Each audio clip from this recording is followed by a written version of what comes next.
Chapter I of the Science of Getting Rich, by Valence D. Wattles. The Right to be Rich. Whatever may be said in praise of poverty, the fact remains that it is not possible to live a really complete or successful life unless one is rich. No man can rise to his greatest possible height in talent or soul development unless he has plenty of money, for to unfold the soul and to develop talent he must have many things to use, and he cannot have these things unless he has money to buy them with. A man develops in mind, soul, and body by making use of things, and society is so organized that man must have money in order to become the possessor of things. Therefore, the basis of all advancement for man must be the science of getting rich. The object of all life is development, and everything that lives has an inalienable right to all the development it is capable of attaining. Man's right to life means his right to have the free and unrestricted use of all the things which may be necessary to his fullest mental, spiritual, and physical unfoldment, or, in other words, his right to be rich. In this book, I shall not speak of riches in a figurative way. To be really rich does not mean to be satisfied or contented with a little. No man ought to be satisfied with a little if he is capable of using and enjoying more. The purpose of nature is the advancement and unfoldment of life, and every man should have all that can contribute to the power, elegance, beauty, and richness of life. To be content with less is sinful. The man who owns all he wants for the living of all the life he is capable of living is rich, and no man who has not plenty of money can have all he wants. Life has advanced so far, and become so complex, that even the most ordinary man or woman requires a great amount of wealth in order to live in a manner that even approaches completeness. Every person naturally wants to become all that they are capable of becoming. This desire to realize innate possibilities is inherent in human nature. We cannot help wanting to be all that we can be. Success in life is becoming what you want to be. You can become what you want to be only by making use of things, and you can have the free use of things only as you become rich enough to buy them. To understand the science of getting rich is therefore the most essential of all knowledge. There is nothing wrong in wanting to get rich.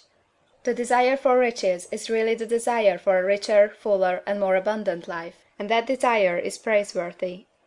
The man who does not desire to live more abundantly is abnormal, and so the man who does not desire to have money enough to buy all he wants is abnormal. There are three motives for which we live. We live for the body, we live for the mind, we live for the soul. No one of these is better or holier than the other. All are alike desirable, and no one of the three, body, mind, or soul, can live fully if either of the others is cut short of full life and expression. It is not right or noble to live only for the soul and deny mind or body, and it is wrong to live for the intellect and deny body or soul. We are all acquainted with the loathsome consequences of living for the body and denying both mind and soul, and we can see that real life means the complete expression of all that man can give forth through body, mind, and soul. Whatever he can say, no man can be really happy or satisfied unless his body is living fully in every function, and unless the same is true for his mind and his soul. Wherever there is unexpressed possibility, or function not performed, there is unsatisfied desire. Desire is possibility seeking expression, or function seeking performance. Man cannot live fully in body without good food, comfortable clothing, and warm shelter, and without freedom from excessive toil.